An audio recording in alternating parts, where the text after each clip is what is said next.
Bonjour, bonjour et bienvenue. Nous sommes toujours aussi heureux de nous retrouver. Amen.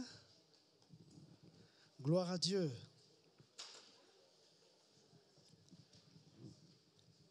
C'est vraiment une grande grâce que le Seigneur nous accorde. Nous voici arrivés au dernier culte de l'année. Amen. Le Seigneur nous a fait grâce. L'année a été pleine de bénédictions, pleine d'imprévus, pleine de combats, mais notre Dieu nous a soutenus. Amen. Il nous a relevés lorsque nous sommes tombés.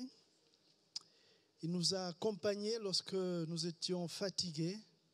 Et ce matin, nous sommes heureux vraiment de le louer, de le bénir. Nous voulons remercier nos frères et sœurs qui nous regardent sur notre chaîne YouTube. Et c'est ensemble que nous voulons exalter notre Dieu. Il est exalté, le roi est au-dessus des cieux. Amen. Voilà, je vais vous inviter à vous lever si vous le pouvez. Il est exalté, le roi est au-dessus des cieux.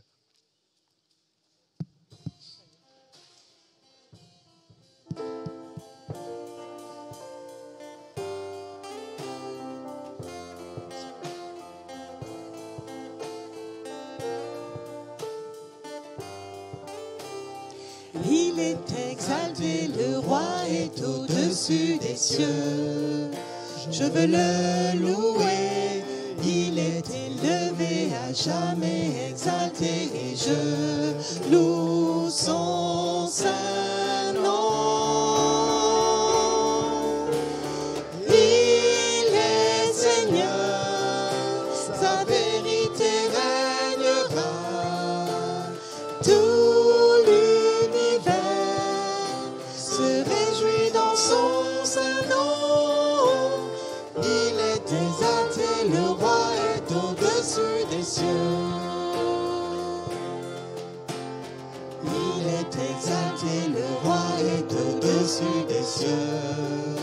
Je veux le louer, il est élevé à jamais exalté et je loue son saint nom. Il est Seigneur, sa vérité régnera. Tout l'univers se réjouit dans son saint nom. Il est exalté, le roi est au-dessus des cieux.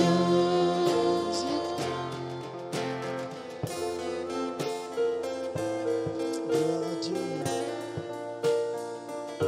Merci Seigneur pour ta fidélité, Jésus. Il est Seigneur. Il est Seigneur, sa vérité régnera. Tout l'univers se réjouit dans son saint nom. Il est exalté, le roi est au-dessus des cieux. Il est exalté, le roi est au-dessus des cieux. Je veux le louer, il est élevé à jamais exalté et je loue son saint nom. Il est Seigneur, sa vérité régnera. Tout l'univers se réjouit dans son saint nom. Il est exalté, le roi est au-dessus des cieux. Il est exalté, le roi est au-dessus des cieux. Il est exalté, le roi est au-dessus des cieux. Oh, gloire à ton nom. Merci pour ta grâce. Merci pour ta bonté, Seigneur. Alléluia. Oh, béni sois-tu, Jésus.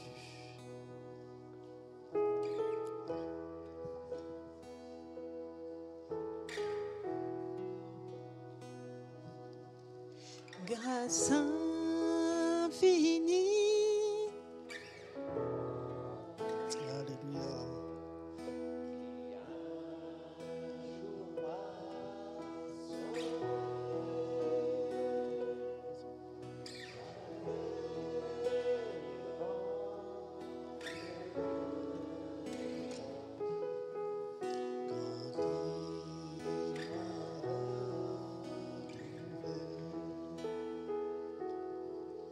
Ma vie fut complètement changée alors qu'en lui j'ai cru. Depuis ce jour de tous les dangers, sa grâce m'a secouru. Mes chaînes enfin sont enlevées. Mon Dieu, mon sauveur, m'a racheté. De son pardon, il m'envahit. Amour divin, grâce infinie.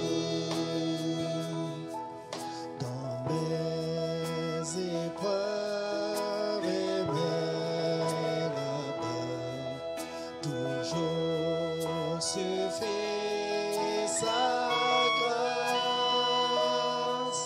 Je peux compter sur sa faveur à chaque instant qui passe.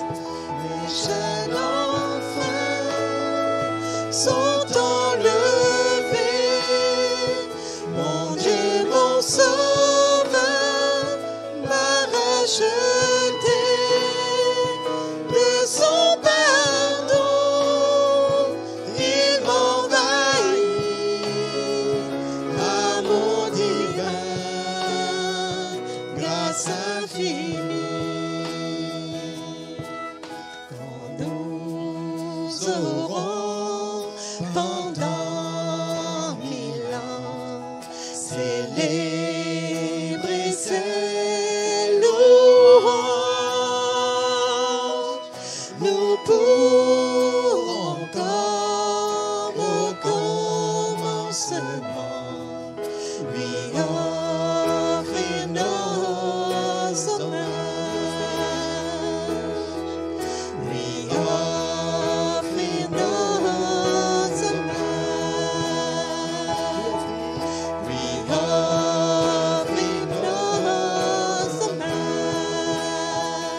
mes chaînes enfin sont enlevées.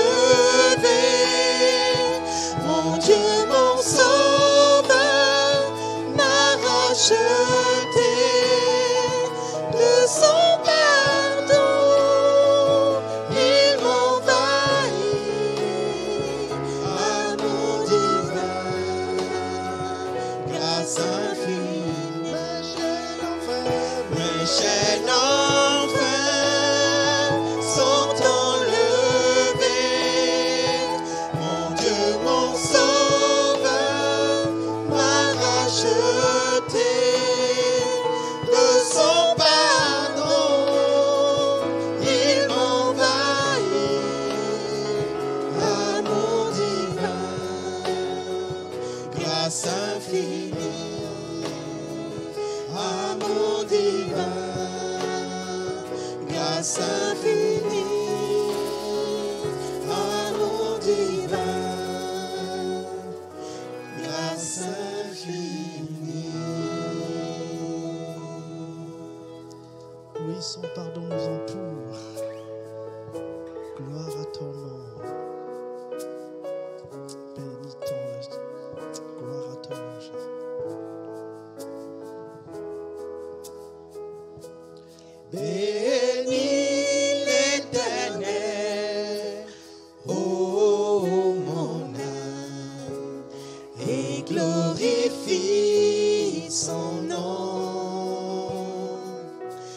chante plus que jamais. Oh mon âme, je glorifierai ton nom. Béni, Oui, bénis l'Éternel, oh mon âme, et glorifie son nom. Chante plus que jamais, oh mon âme, je glorifierai ton nom.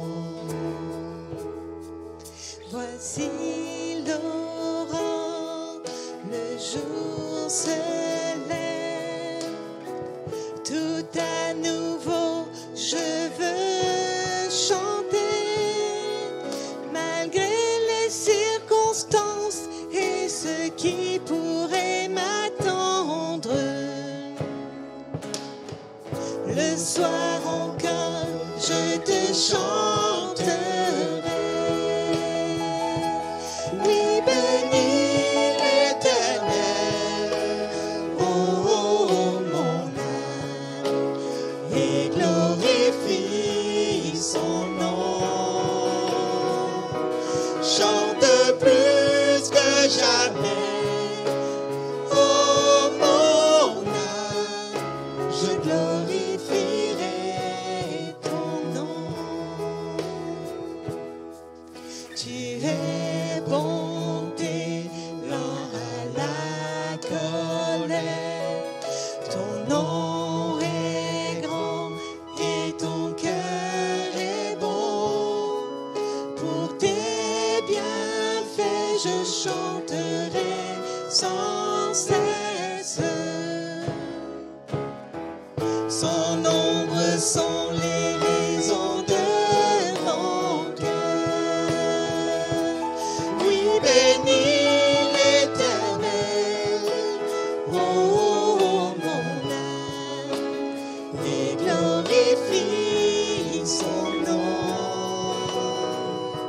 Chante plus que jamais, oh mon âme, je glorifierai ton nom.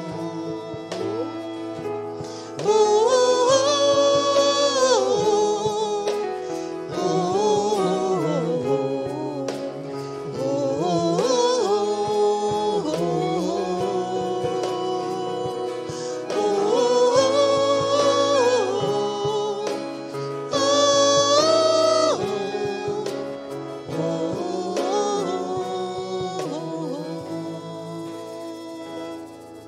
en ce jour où faibliront mes forces, cette heure approche où viendra la fin. Alors mon âme chantera encore. durant 1000 ans, puis éternellement. Oui, bénis l'Éternel, oh mon âme, et glorifie son nom. Chante plus que jamais, oh mon âme, je glorifierai ton nom. Oui, bénis l'Éternel, oh mon âme, et glorifie son nom. Chante plus que jamais, oh mon âme, je glorifierai ton nom. Oui, je glorifierai ton nom. Oui, je glorifierai ton nom.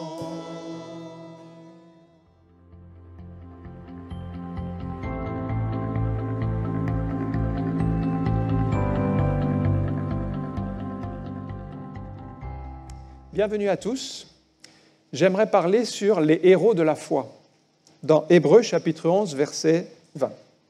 C'est par la foi qu'Isaac bénit Jacob et Ésaü en vue des choses à venir. C'est par la foi que Jacob, mourant, bénit chacun des fils de Joseph et qu'il adora appuyé sur l'extrémité de son bâton. C'est par la foi que Joseph, mourant, fit mention de la sortie des fils d'Israël et qu'il donna des ordres au sujet de ses os. C'est par la foi que Moïse, à sa naissance, fut caché pendant 3 mois par ses parents parce qu'ils virent que l'enfant était beau et qu'ils ne craignirent pas l'ordre du roi. C'est par la foi que Moïse, devenu grand, refusa d'être appelé fils de la fille de Pharaon. Il préféra être maltraité avec le peuple de Dieu plutôt que d'avoir pour un temps la jouissance du péché. Il regarda l'opprobre de Christ comme une richesse plus grande que les trésors de l'Égypte, car il avait les yeux fixés sur la rémunération. C'est par la foi qu'il quitta l'Égypte sans être effrayé de la colère du roi, car il se montra ferme, comme voyant celui qui est invisible. C'est par la foi qu'il immola la Pâque et fit l'aspersion du sang, afin que l'exterminateur ne touche pas au premier-né des Israélites. C'est par la foi qu'ils traversèrent la mer Rouge, comme un lieu sec, tandis que les Égyptiens qui tentèrent de passer furent engloutis. C'est par la foi que les murailles de Jéricho tombèrent, après qu'on en eut fait le tour pendant 7 jours. C'est par la foi que Rahab, la prostituée, ne périt pas avec les rebelles, parce qu'elle avait reçu les espions avec bienveillance. Et que dirais-je encore, car le temps me manquerait pour parler de Gédéon, de Barak, de Samson, de Jephthé, de David, de Samuel et des prophètes, qui par la foi vainquirent des royaumes, exercèrent la justice, obtinrent des promesses, fermèrent la gueule des lions, éteignirent la puissance du feu, échappèrent aux tranchants de l'épée, guérirent de leur maladie, furent vaillants à la guerre, mirent en fuite des armées étrangères. Des femmes recouvrèrent leur mort par la résurrection. D'autres furent livrés au tourment et n'acceptèrent point de délivrance, afin d'obtenir une meilleure résurrection. D'autres subirent les moqueries, le fouet, les chaînes et la prison. Ils furent lapidés, sciés, torturés. Ils moururent, tués par l'épée. Ils allèrent çà et là, vêtus de peaux de brebis et de peaux de chèvre, dénués de tout, persécutés, maltraités, eux dont le monde n'était pas digne, errant dans les déserts et les montagnes, dans les cavernes et dans les antres de la terre. Tout cela, à la fois desquels il a été rendu témoignage, n'ont pas obtenu ce qui leur était promis, Dieu ayant en vue quelque chose de meilleur pour nous, afin qu'ils ne parviennent pas sans nous à la perfection. Amen. Voilà ce beau chapitre 11 de l'Épître aux Hébreux qui mentionne une série de héros de la foi. On a parlé la semaine dernière d'Abel, le premier qui est mentionné dans cette liste, qui nous montre le chemin de l'adoration par la foi. On a vu ensuite Enoch, comment il préfigure l'Église qui sera enlevée à la rencontre du Seigneur lorsqu'il reviendra chercher son Église. Et puis Noé qui, lui, parle de la persévérance, de l'obéissance par la foi, ayant construit une arche dans un endroit où il n'y avait pas d'eau, sous les instructions de l'Éternel. Et puis Abraham, c'est la persévérance alors qu'il ne pouvait pas avoir d'enfant et qui a persévéré à faire confiance à Dieu malgré les obstacles. Je poursuis avec le verset 20, donc le 5e personnage qui est mentionné, c'est Isaac. Isaac représente maintenant ceux qui bénissent par la foi. Isaac a subi une tromperie.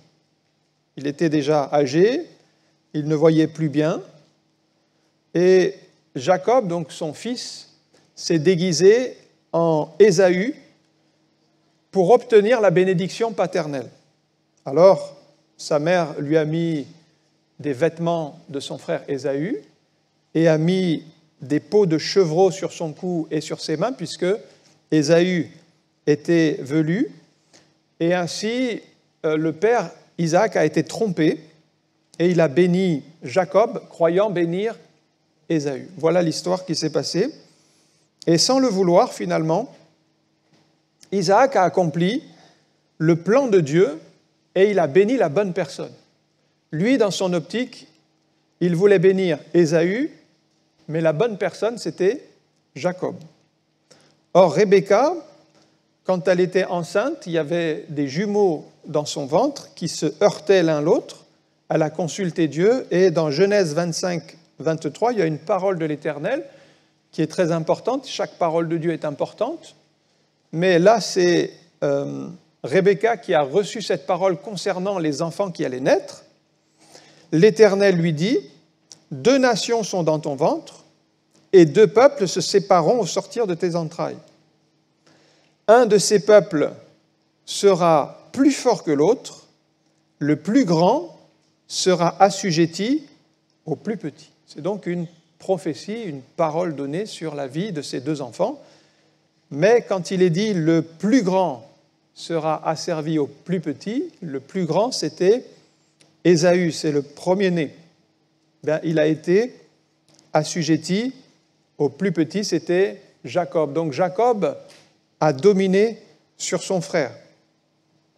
Alors, Isaac n'a jamais vraiment accepté cette parole qui a été donnée avant la naissance des 2 enfants, car dans son esprit, il voulait bénir l'aîné, c'est-à-dire Ésaü.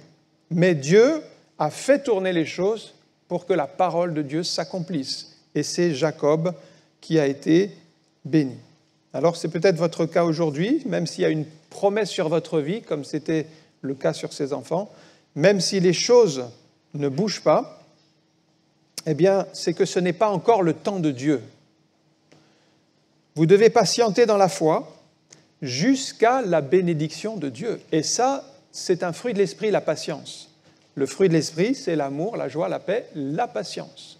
La patience, ça nous parle donc de prier, de nous tenir dans la foi et d'attendre que Dieu ouvre les portes. Si vous forcez les choses, parce que c'est ce qui s'est passé dans notre histoire, en fait, c'est Rebecca qui a forcé, qui a poussé pour que les choses se passent ainsi, eh bien, la chose va arriver quand même si vous forcez les choses, mais avec beaucoup de souffrance. Si vous regardez la suite de l'histoire, Rebecca a beaucoup souffert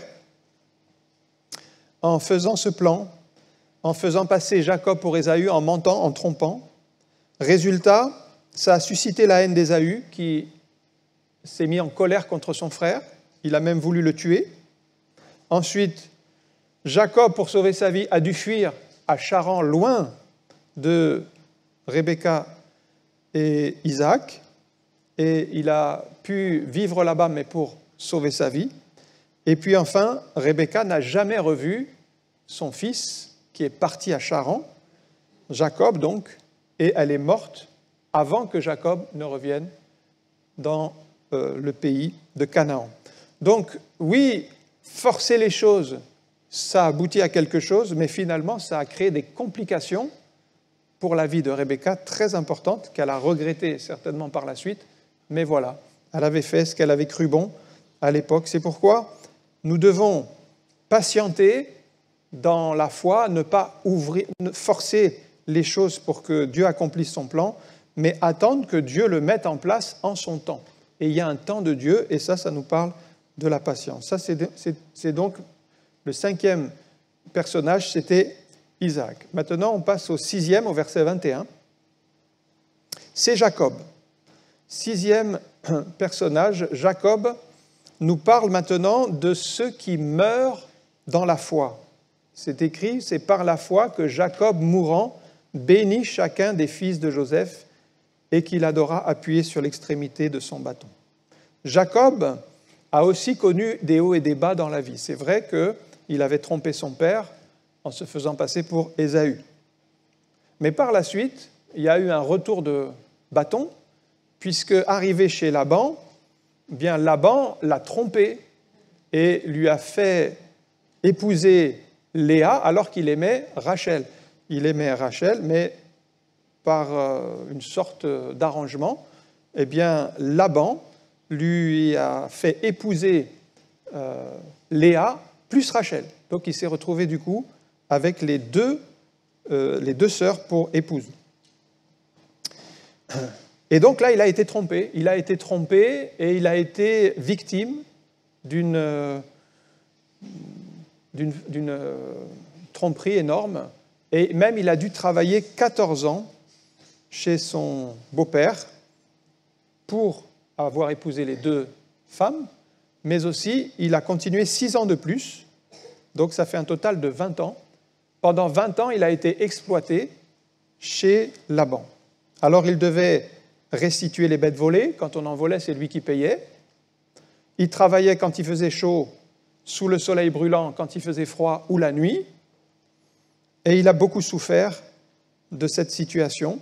Mais il avait quand même un cœur tourné vers Dieu. Dieu a vu sa souffrance. Dieu ne l'a pas laissé dans cette situation. Il a veillé sur lui. Et Dieu a permis qu'il parte de chez Laban avec l'abondance, avec des troupeaux. Et Jacob est resté fidèle à Dieu jusqu'à sa mort. Et c'est ça le point qui est mentionné ici, c'est jusqu'à sa mort. C'est par la foi que Jacob, mourant, il est allé jusqu'au bout de la course en gardant la foi. Il aurait pu en vouloir à Dieu parce qu'il a eu des problèmes dans la vie, il a eu des souffrances, il aurait pu devenir amer, se détourner de Dieu, mais il a fait le choix de faire confiance à Dieu malgré les injustices qu'il subissait. C'est le bon choix. Et il a été béni parce qu'il a pu voir Joseph à la fin de sa vie. Joseph, dont il croyait qu'il était mort, puisque ses frères l'avaient vendu comme esclave et puis avaient fait croire à son père qu'il était mort. Donc il pensait jamais revoir Joseph. Pour lui, Joseph était mort. Et donc ce texte dit qu'il a pu, par la foi, Joseph mourant, il bénit chacun des fils de Joseph. Donc il y a eu cette retrouvaille entre Jacob et Joseph, et il a pu voir non seulement Joseph qu'il croyait mort, mais il a pu même bénir les enfants de Joseph avant de partir dans l'éternité. Et ce qu'on retiendra de la vie de Jacob, c'est cette marche par la foi jusqu'à son dernier souffle, puisqu'il est mort dans la foi, et il est parti dans l'éternité dans la foi. Et je vous souhaite d'avoir cette foi jusqu'au bout, jusqu'à votre dernier souffle. Et quand nous partirons dans l'éternité, d'avoir la foi jusqu'à ce moment-là. Quand vous mourrez dans la foi, c'est la plus belle des morts, parce que vous savez où vous allez. Vous voyez, quand les gens n'ont pas Dieu dans leur vie, il n'y a plus rien après la mort. Donc c'est une angoisse, une sorte de départ vers l'inconnu. Mais pour nous qui sommes chrétiens, qui avons accepté Jésus, c'est par la foi que nous allons mourir. C'est-à-dire que nous allons remettre notre âme entre les mains de Dieu. Et jusqu'à notre dernier souffle. Enfin, quand vous mourrez, vous savez où vous allez. Regardez Job, chapitre 19, verset 25. Ça, c'est le privilège des chrétiens, des enfants de Dieu. Job était un croyant. Il dit « Je sais que mon Rédempteur est vivant ». Il parlait de Dieu. « Je sais que mon Dieu est vivant. Et qu'il se lèvera le dernier sur la terre quand ma peau sera détruite. Il se lèvera. Après que ma peau aura été détruite, moi-même, je contemplerai Dieu, je le verrai, et il me sera favorable. Mes yeux le verront, et non ceux d'un autre. Mon âme languit d'attente au-dedans de moi. » Voilà le témoignage de cette espérance d'un croyant qui sait que sa peau va être détruite, c'est-à-dire que son corps va retourner à la poussière. Ça, c'est les lois naturelles. Le corps humain, il va disparaître. Mais en même temps, il a cette assurance que ses yeux verront son Rédempteur. C'est-à-dire, nous verrons notre Sauveur, nous verrons notre Dieu après la mort. Donc, c'est notre âme qui va partir dans l'éternité auprès de Dieu.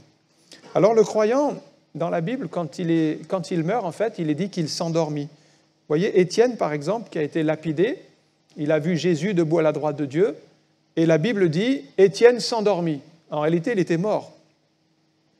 D'un point de vue physique, il était mort, c'est-à-dire son cœur a cessé de battre. Ça, c'est le point de vue physique.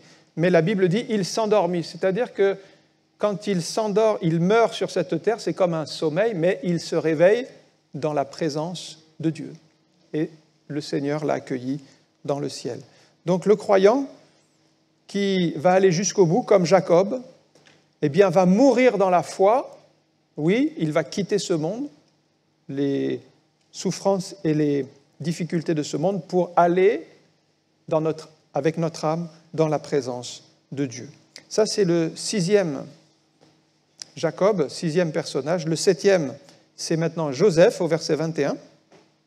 Joseph qui nous parle de la foi. Alors, il représente, lui, ceux qui prophétisent par la foi. C'est-à-dire, il va donner des paroles de la part de Dieu, mais par la foi. Il ne va pas en voir toujours la réalisation. Mais revenons un petit peu en arrière dans sa vie, puisque très jeune, à l'âge de seulement 17 ans, Joseph a eu des visions, une vision extraordinaire qui lui parlait de l'avenir, où il s'est vu, donc sous forme de gerbe, donc les gerbes de ses frères qui se prosternaient devant sa gerbe. Il a vu les étoiles aussi, la lune, le soleil se prosterner devant lui, et tout cela faisait référence à ses frères qui un jour allaient se prosterner devant lui. Et il a vécu ces belles révélations, mais ces révélations ont tardé à s'accomplir, puisque ses frères n'ont pas voulu se prosterner devant lui. Ils l'ont rejeté, ils l'ont méprisé, ils l'ont vendu comme esclave.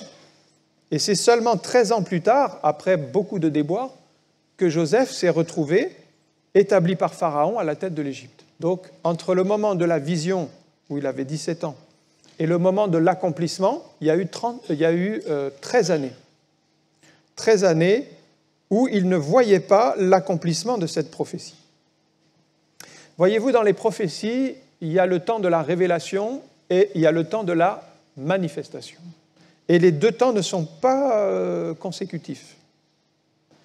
Tant que la chose n'est pas accomplie, peut-être certains vous diront « mais on t'a dit, on t'a prophétisé, tu as prophétisé, mais la chose n'est pas arrivée ». Oui, mais c'est normal, parce qu'en fait, la prophétie, elle annonce des choses à l'avance. Elle donne des promesses de la part de Dieu, elle donne des paroles. Oui, Joseph avait eu un songe, une vision de la part de Dieu, mais ça ne s'accomplissait pas. Mais c'est normal, ce n'était pas le temps de Dieu. Mais quand Joseph a été vendu par ses frères, on pouvait lui dire, tu vois, la promesse ne s'accomplit pas. Au lieu de se prosterner devant toi, ils te vendent comme esclave. Donc, il pouvait le contredire. Ou alors, quand il a été accusé de viol par la femme de Potiphar, on pouvait lui dire, tu vois, la prophétie que tu as, elle ne s'accomplira jamais. Cette vision, c'était dans ton imagination. Tu vis tout le contraire. Ou encore plus loin, quand il se retrouve esclave en prison, on pouvait lui dire, tu vois, ton songe, il n'arrivera jamais. Parce que ça ne correspond pas à la réalité que tu vis. En fait, tu vis tout le contraire de ce que Dieu t'a promis. Et toutes ces pensées-là, elles peuvent nous accabler, nous accuser, alors qu'il y avait une réelle parole de Dieu. Il y avait un songe, il y avait une promesse sur sa vie. Et pourtant, tout ce qu'il vit ne correspond pas à ce que Dieu lui a dit. Ça, c'est un peu perturbant. Mais finalement, on se rend compte que les choses arrivent quand Dieu le détermine. Maintenant, comment allons-nous réagir pendant cette phase d'attente? Si vous ne vivez pas les promesses de Dieu, alors peut-être vous pensez, je me suis trompé, j'ai mal compris Dieu, ou alors c'est trop énorme et ça ne va pas pouvoir s'accomplir. Vous pensez que les paroles de Dieu ne sont pas très réalistes. C'est peut-être tout ce qui se passait dans l'esprit de Joseph pendant un temps. Mais finalement, il a fait confiance à Dieu par-dessus ses sentiments, par-dessus ses impressions, par-dessus toutes les pensées qui pouvaient le troubler. Et finalement, il a vécu ce que Dieu avait promis sur sa vie. Mais ça ne s'est pas fait aussitôt après la vision. Ça s'est fait longtemps après. Donc Joseph a encore prophétisé à la fin de sa vie, vous voyez au verset 22, il était sur le point de mourir, mais il a encore donné une dernière prophétie avant de partir lui aussi dans l'éternité. Il a fait mention de la sortie des fils d'Israël, donc qui étaient en Égypte. Les Israélites étaient en Égypte. Il a annoncé donc, de la part de Dieu, que le peuple d'Israël allait sortir d'Égypte et retourner en Canaan. Ça ne s'est pas passé tout de suite non plus. Il a fallu encore 400 années d'esclavage, où le peuple va être privé de cette liberté. Et c'est seulement quand Moïse va être suscité par Dieu, va être envoyé comme un libérateur, que le peuple va sortir d'Égypte. Mais la prophétie avait été donnée par Joseph. Il a prophétisé dans la foi. Maintenant, il n'a pas vu la réalisation de ce qu'il a dit de la part de Dieu. Ça peut arriver aussi que nous recevons une parole de Dieu ou une prophétie, mais nous n'allons pas voir la réalisation de cette prophétie parce que bien, l'échéance est plus loin que ce que nous pourrons vivre. Mais en tout cas, il a quand même donné la parole de la part de Dieu. Et vous aurez parfois des paroles de la part de Dieu, mais vous ne verrez pas l'accomplissement. Vous savez juste que Dieu est tout-puissant pour accomplir ses promesses en son temps, mais vous ne verrez pas toujours l'accomplissement. Vous pouvez choisir de croire, alors c'est ce qu'il a fait. Il a donné cette dernière parole, il savait qu'il n'en verrait pas l'accomplissement, mais il l'a donné de la part de Dieu, et ensuite, il est parti dans l'éternité. Donc Joseph, il représente ceux qui parlent de la part de Dieu, qui, par la foi, qui donnent des prophéties, qui donnent des paroles inspirées de la part du Seigneur. Ensuite, le 8e personnage mentionné ici, c'est Moïse, au verset 23 jusqu'au verset 29. Moïse, lui, il représente ceux qui renoncent à tout par la foi. Puisque dès sa naissance, il y a eu un plan sur sa vie, un plan pour être un libérateur, une marque de Dieu. Mais aussi le diable a voulu le détruire puisque le Pharaon a fait tuer tous les enfants garçons pour réduire la taille du peuple d'Israël. Mais sa mère, qui voulait préserver la vie de Moïse, l'a envoyé dans une petite embarcation en jonc qu'elle a déposée sur le Nil et elle a fait confiance à Dieu pour qu'il dirige les choses. Dieu a conduit l'embarcation jusqu'à la fille de Pharaon qui a été touchée par cet enfant dans un berceau en jonc et qui l'a prise à la cour du roi. Du coup, Moïse a été élevé dans la cour de Pharaon. Et ce texte dit au verset 24, « Une fois que Moïse est devenu grand, c'est-à-dire quand il a atteint 40 ans, il a choisi d'entrer dans sa vocation, de révéler sa véritable appartenance, c'est-à-dire qu'il était israélite. Donc il a refusé les privilèges de la vie terrestre que lui fournissait Pharaon, avec le palais, avec la facilité qu'il avait, mais il s'est identifié à son peuple et il a cherché un autre héritage, parce qu'il ne cherchait pas l'héritage temporel, il ne cherchait pas les avantages de ce monde, mais il cherchait un héritage spirituel et céleste, c'est-à-dire la cité céleste, la ville d'or. Et il a préféré souffrir par avance pour la cause de Christ, c'est aussi expliqué ici. Regardez au verset 26, « Il regarda l'opprobre de Christ comme une richesse plus grande que les trésors de l'Égypte. » Alors l'opprobre de Christ, c'est-à-dire l'humiliation et la souffrance qui est attachée au fait de suivre Christ. Donc, par avance, en s'attachant au peuple de Dieu et au Dieu d'Israël, il a subi l'opprobre ou l'humiliation que Christ allait subir. Au verset 26, on voit que les vraies richesses sont même plus grandes que tous les trésors de l'Égypte. Les vraies richesses ne sont pas les biens matériels, comme les Égyptiens le croyaient, qui faisaient beaucoup de choses en or, y compris les sarcophages qui recouvraient d'or, et donc toute leur richesse était là. Mais les vraies richesses, Moïse a compris que l'amour de Dieu, de servir le Seigneur, c'était les vraies richesses qu'il voulait avoir dans sa vie en priorité.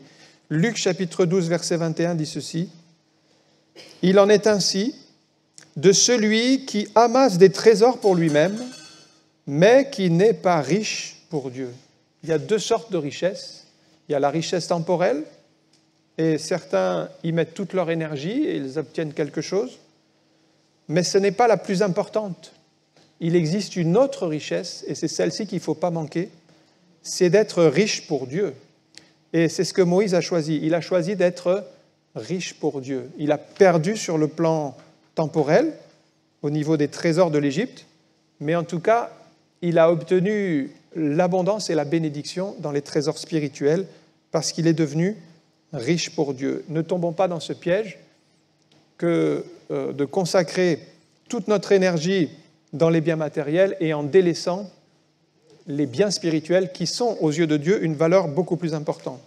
Donc, être riche pour Dieu, ça signifie avoir une communion avec Dieu, passer du temps dans sa présence, lire la parole de Dieu, se nourrir de la parole de Dieu. Proverbe 23,5, toujours dans le même sens. « Veux-tu poursuivre du regard ce qui va disparaître ?» Ça, ce sont les pièges, les tentations. « Car la richesse se fait des ailes. » Ça, c'est la richesse temporelle, celle qui va disparaître finalement. Nous ne l'emmènerons pas au ciel. Comme l'aigle, elle prend son envol vers les cieux. Elle va disparaître parce qu'elle est temporelle. Tandis que la véritable richesse que Moïse a trouvée, c'est une richesse plus grande que les trésors de l'Égypte parce qu'elle n'est pas temporelle, elle est spirituelle. Et c'est celle que nous devons rechercher en priorité. Moïse aussi avait les yeux fixés sur la rémunération, c'est-à-dire la récompense à venir. Et pour nous, la récompense, c'est de courir vers le but. Philippiens 3, 13. « Frère, dit Paul, je ne pense pas l'avoir saisi, mais je fais une chose, oubliant ce qui est en arrière et me portant vers ce qui est en avant, je cours vers le but pour remporter le prix de la vocation céleste de Dieu en Jésus-Christ. » Et nous, chrétiens, nous devons courir avec un but, c'est de suivre les voies de Dieu et d'arriver au ciel. On ne vit pas notre vie en tournant en rond et en cherchant qu'est-ce qu'on pourrait bien faire. Non, on a des objectifs. Notre objectif, c'est de plaire à Dieu, c'est de servir le Seigneur, de faire sa volonté. Notre but, c'est la ligne d'arrivée, c'est de faire partie de ceux qui seront dans le paradis. Donc, les yeux fixés sur la rémunération, c'est-à-dire la récompense pour nous, c'est d'être auprès du Seigneur pour toujours. Et puis, il est dit que Moïse regardait vers celui qui est invisible, c'est-à-dire il regardait vers Dieu. Alors, chacun de nous, nous devons développer une vision spirituelle pour voir vers l'invisible. Parce que si vous vous arrêtez à ce que vous voyez avec vos yeux, vous allez être découragé. Vous allez vous arrêter, vous allez dire « c'est pas possible ». Ça ne marche pas. Donc vous devez développer cette vision et vous devez commencer à croire pour voir la main de Dieu agir dans votre vie. Chacun doit éduquer son regard. Naturellement, notre regard va tomber sur les choses qui ne marchent pas, qui sont visibles, qui sont matérielles, qui sont humaines. Et donc, Moïse avait développé un autre regard comme regardant celui qui est invisible. Donc c'est le regard de la foi. C'est la confiance en Dieu, c'est s'attendre à Dieu pour qu'il agisse. Et c'est ainsi que nous devons marcher aussi. Au verset 28, Moïse a mis sa foi dans le sang de l'agneau qui a été répandu, puisque c'était la dernière plaie d'Égypte, et Dieu avait dit, vous les Israélites, vous allez mettre du sang sur les linteaux des portes. Donc, c'est ce qu'ils ont fait, et ils ont été protégés de l'ange exterminateur. Qu'est-ce que ça signifie pour nous ? Eh bien, l'agneau qui a été égorgé pour verser ce sang sur les portes, ça représente Jésus-Christ qui est l'agneau de Dieu qui ôte le péché du monde, et son sang qui a été versé à la croix eh bien, va nous protéger de la mort éternelle, si nous croyons que Jésus est mort à la croix pour effacer nos péchés. Donc c'est une préfiguration de ce sacrifice de Jésus. La foi, maintenant, nous la retrouvons encore devant la mer Rouge, au verset 29. C'est par la foi qu'ils traversèrent la mer Rouge. La foi, parce que l'obstacle était grand, parce que le peuple ne pouvait plus avancer, parce que l'armée de Pharaon venait sur Israël, le peuple d'Israël, pour les ramener en esclavage en Égypte. Donc Moïse était seul, il n'y avait personne qui croyait vraiment dans cette affaire. Il était seul à croire. Peut-être vous êtes seul aussi dans votre famille, vous n'êtes pas entouré de croyants, et c'est difficile de maintenir la foi. En général, on a une foi solide quand tout va bien. On est en bonne santé, on a la foi.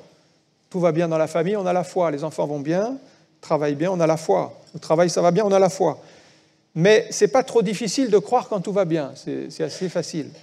Mais maintenant, est-ce que nous allons conserver la foi quand on perd le travail ? Ou quand on est atteint de maladie ? Ou quand la situation se dégrade ? Est-ce qu'à ce moment-là, on perd la foi ? Il nous faut garder la foi. Avoir la foi pour être sauvé, c'est bien. Ça, c'est quand la sortie d'Égypte. Ils sont sortis d'Égypte, ils ont eu la foi, ils sont partis dans la confiance en Dieu. Mais il faut avoir la foi aussi devant la mer Rouge, c'est-à-dire la situation est bloquée, il n'y a pas d'avancée possible. La foi va se vérifier dans la tempête. La foi, ce n'est pas simplement quand tout va bien, la foi, c'est quand les choses ne tournent pas comme on a pensé. Et les yeux des Israélites vont avoir tendance à regarder les Égyptiens qui sont nombreux, qui sont armés, qui sont puissants. Et ils oublient de regarder vers le Dieu qui est tout-puissant, qui peut tout changer. Donc ils vont se plaindre, ils ne vont pas prier, mais ils vont dire à Moïse, « Pourquoi nous as-tu fait sortir d'Égypte? Nous allons mourir par les Égyptiens. Nous aurions mieux fait de rester esclaves en Égypte. » Et ils commencent à regretter leur passé. Et ils pensent qu'ils vont mourir là dans le désert. Donc leur foi est confrontée à un obstacle, et là ils chancellent au niveau de la foi, ils n'ont plus confiance en Dieu, ils ne croient pas que Dieu va agir. Mais notre foi, qui est éprouvée constamment par des obstacles, par des oppositions, eh bien, elle doit être entretenue. Et Moïse va dire au peuple, regardez la délivrance que Dieu va vous accorder aujourd'hui. C'est-à-dire que dans une situation sans issue, il est en train de donner des paroles de foi, des paroles d'encouragement. Alors ça, c'est Dieu qui les mettra sur votre bouche. Il vous donnera des paroles d'encouragement alors que la situation est décourageante. Moïse ne sait pas ce que Dieu va faire, mais il dit, il va faire quelque chose, il va nous délivrer. L'Éternel combattra pour vous. Moïse ne sait pas ce qui va se passer, mais Dieu a envoyé son ange, il a mis une nuée entre l'armée de Pharaon et le peuple, donc ils étaient protégés par cette nuée qui empêchait le peuple d'Égypte d'aller attraper les Israélites, ils étaient gardés par Dieu. Et puis, chose inattendue, Dieu a fait souffler un vent. Alors ça, c'est les miracles de Dieu. Je ne sais pas comment Dieu va faire. Peut-être Moïse pensait qu'il aurait pourvu à des embarcations, des bateaux qui allaient les transporter de l'autre côté. Non. Dieu a fait souffler du vent au milieu de la mer pour la séparer en deux, afin que le peuple puisse marcher à sec au fond de la mer et ressortir de l'autre côté sans être endommagé. Et donc, c'est ce qui s'est passé par la foi. Verset 29, « Ils traversèrent la mer Rouge », donc c'était à sec, comme un lieu sec, tandis que les Égyptiens, et là on a l'exemple maintenant de ceux qui tentent de suivre, mais qui n'ont pas la foi, eux, ils ont été engloutis. C'est-à-dire que sans la foi, vous ne pouvez pas être sauvés, vous ne pouvez pas aboutir à quoi que ce soit, et vous allez mourir dans vos péchés, dans votre incrédulité. Seuls ceux qui ont eu la foi en Dieu sont passés à travers la mer Rouge à sec. Un 9e personnage, c'est maintenant le verset 30, c'est Josué. Josué qui représente ceux qui ont la foi face aux murailles infranchissables. C'est par la foi que les murailles de Jéricho tombèrent après qu'on en eut fait le tour pendant 7 jours. Josué n'est pas mentionné, mais c'est lui qui a commandité cette entreprise de faire le tour de la ville 7 jours et les murailles sont tombées. Pour la conquête de Canaan, ce n'est pas Moïse qui a été choisi, mais c'est Josué. Et donc, après ces 40 ans de désert, Josué a conduit le peuple pour la conquête de Canaan, sauf que le peuple, pendant ces 40 ans de désert, ne savait pas se battre, ne savait pas comment remporter des victoires facilement. Donc, à peine entré dans le pays promis, le pays de Canaan, première ville, Jéricho, une ville immense avec des murs très épais, insurmontables et bien armés. Alors voilà un obstacle. Comment allons-nous réagir quand des murailles se dressent devant nous? Alors le peuple n'y croyait pas, c'est impossible, on ne pourra pas traverser, on ne pourra pas renverser cette ville. Mais Josué a reçu le plan de Dieu, et c'est pour ça que nous devons prier, et c'est dans la communion avec Dieu et dans l'intimité de Dieu qu'on reçoit la pensée de Dieu. La pensée qu'a reçue à ce moment-là Josué, il a dit au peuple, voilà, vous allez faire le tour de la ville pendant 6 jours. Donc, on fait le tour de la ville. Le 7e jour, vous ferez 7 fois le tour de la ville et vous sonnerez des trompettes. Et puis après, vous allez pousser des cris et les murs vont s'écrouler. Bon, sur le plan stratégique, il n'était pas conventionnel, c'était inhabituel, mais ils ont choisi de faire confiance à Dieu. bon, Dieu a parlé, ça paraît étonnant, faire 6 fois le tour de la ville, 7 fois le 7e jour, bon, on va le faire. Ils ont obéi à Dieu, et c'est par la foi qu'ils l'ont fait. Parce que, humainement parlant, il n'y avait aucune raison que le mur tombe comme ça. Donc, si vous voulez faire la volonté de Dieu, même il y a des murailles qui vont se dresser devant vous, bien, vous priez pour qu'il vous donne les directives, et ainsi, vous faites ce qu'il vous dit, même si ce n'est pas conventionnel, c'est un peu étonnant, mais en fait, c'était la vision de la foi. Faire ce que Dieu dit sans comprendre exactement comment il allait faire. Parce qu'il n'y a aucun mur qui tombe avec des sons de trompette ou des cris comme ça ne fait pas tomber des murs. Mais simplement, l'obéissance à Dieu dans la foi fait le miracle. Donc, les murs tomberont, oui, dans la foi. Et puis, la dixième personnage qui est mentionné, c'est Rahab, au verset 31. C'est par la foi que Rahab, la prostituée, ne périt pas avec les rebelles parce qu'elle les avait reçus, les espions, avec bienveillance. Alors Rahab, elle représente ceux qui sont sauvés par la foi. C'était une prostituée de la ville de Jéricho. Elle a accueilli les 2 espions et elle a mis un cordon de fil cramoisi à sa fenêtre lors de la conquête pour être sauvée. Donc elle a cru en Dieu, et c'est là où on voit que la foi c'est individuel. Elle ne pouvait pas croire pour tout le monde de son peuple, mais elle a cru pour elle, pour sa famille, et elle a été sauvée, elle et sa famille. Et donc la foi c'est individuel, c'est à chacun de croire pour soi-même.